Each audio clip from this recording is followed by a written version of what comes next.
5000 साल पुराना एक संप्रदाय जिसके पास दुनिया की सबसे छोटी सर्वेश्वर प्रभु की मूर्ति है। यह मूर्ति इतनी छोटी है कि इसे बिना लेंस के आप देख भी नहीं सकते। केवल 4 साल की उम्र में ही कुंडली देखकर गद्दी का युवराज चुन लिया जाता है।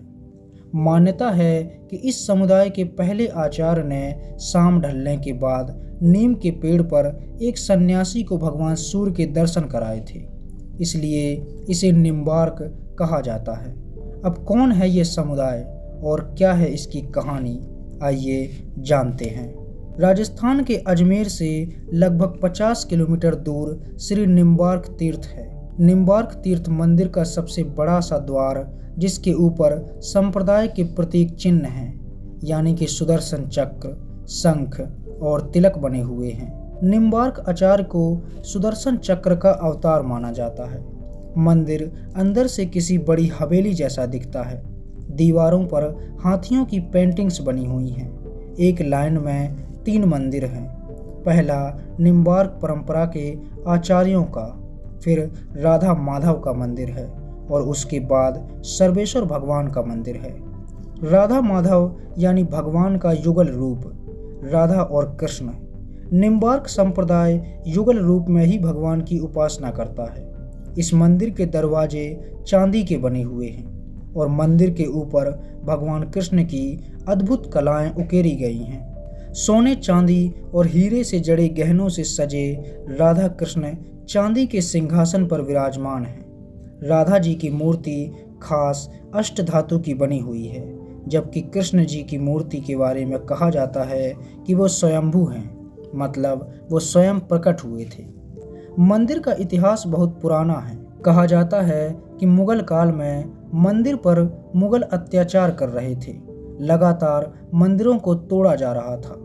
तब भगवान कृष्ण की मूर्ति यहाँ से ले जाकर रूपनगढ़ के किले में रख दी गई थी। वहाँ मूर्ति कई महीनों तक रही और जब माहौल थोड़ा शांत हो गया तो वहाँ के राजा ने कहा कि श्री कृष्ण बहुत समय से अकेले हैं, इसलिए अब वो यहाँ से राधा जी के साथ ही जाएंगे। इसके बाद अष्ट धातु की राधा जी की मूर्ति बनाई गई। कृष्ण के साथ उनका विवाह कराया गया और फिर दोनों की मूर्ति को श्री निम्बार्क मंदिर में स्थापित किया गया। राधा माधव भगवान के ठीक बगल में सर्वेश्वर भगवान का मंदिर है। वे सोने के सिंहासन पर विराजमान हैं, जिन्हें लाल रंग के छोटे पर्दे में रखा जाता है। राधा कृष्ण की युगल मूर्ति के प्रतीक के रूप में सर्वेश्वर शालिग्राम की पूजा होती है। यह दुनिया की सबसे छोटी मूर्ति है, जो आधे चने के दाने के बराबर है। इसे गिनीज बुक और वर्ल्ड रिकॉर्ड में भी शामिल किया गया है। यह इतनी छोटी है कि इसे बिना लेंस के नहीं देखा जा सकता। इस मंदिर में दिन में 5 बार आरती होती है। यहाँ इतनी भीड़ होती है कि पांव रखने तक की जगह नहीं होती। यहाँ गद्दी है जिस पर मुख्य आचार्य विराजमान होते हैं और सभी के लिए वो भगवान से कम नहीं होते और सभी उनमें आस्था और विश्वास रखते हैं। गद्दी पर विराजमान आचार्य ब्राह्मण समुदाय के ऐसे बच्चों की कुंडलियां इकट्ठी करते हैं जो निम्बार्क संप्रदाय को मानते हैं। इन बच्चों की उम्र 4 से 5 साल होती है।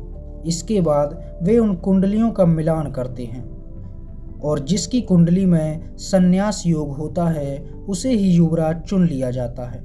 एक सभा बुलाई जाती है जिसमें निम्बार्क संप्रदाय के बड़े बड़े साधु संत शामिल होते हैं। सबके सामने युवराज की घोषणा होती है और वह बच्चा आचार्य के साथ रहने लगता है। उसकी शिक्षा दीक्षा निम्बार्क तीर्थ में ही होती है और जब आचार्य का निधन हो जाता है या फिर वो समाधि ले लेते हैं तो युवराज को आचार्य की गद्दी सौंप दी जाती है। मंदिर के पुजारी और आचार्य ब्रह्मचारी रहते हैं। मंदिर परिसर में ही एक संस्कृत विद्यालय है जहां 9वीं से लेकर ग्रेजुएशन तक की पढ़ाई मुफ्त में कराई जाती है। छात्रों के रहने खाने की सुविधा भी मुफ्त है। यहाँ के पूरे लोग भक्ति और संस्कारों में लीन रहते हैं।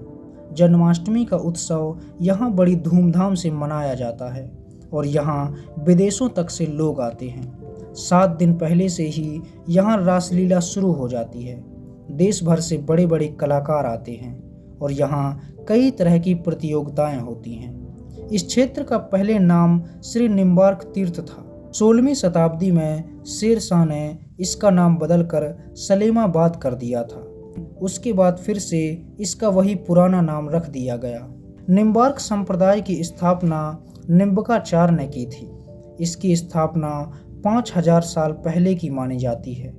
निम्बार्क संप्रदाय श्री कृष्ण का उपासक है और अगर निम्बार्क तीर्थ को दूसरा वृंदावन कहा जाए तो गलत नहीं होगा।